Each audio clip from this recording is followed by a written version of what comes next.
He is the first and the last।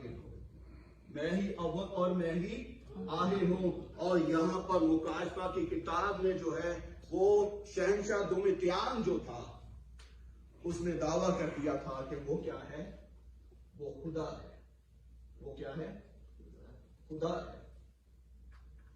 اس نے اپنے لیے سلطنت میں ڈکلیئر کر دیا، سرکولر جاری ہو گیا کہ اس کو خدا اور خداوند کے نام سے پکارا جائے. الہی دعویٰ کر دیا. مسیح کنفیوز ہو گئے، پریشان ہو گئے، انکار کرنا شروع ہو گئے، کیونکہ یہ دونوں ٹائٹل کس کے تھے؟ خدا اور خداوند یسوع مسیح کے. کس کے تھے؟ یسوع مسیح کے. یسوع مسیح مکاشفہ کے شروع میں اور آخر میں کہتا ہے وہی اول، وہی آخر ہے، وہی ابتدا، وہی انتہا ہے، وہ خدا ہے. نہ اس سے پہلے کوئی خدا ہوا، نہ اس کے بعد کوئی خدا ہوگا.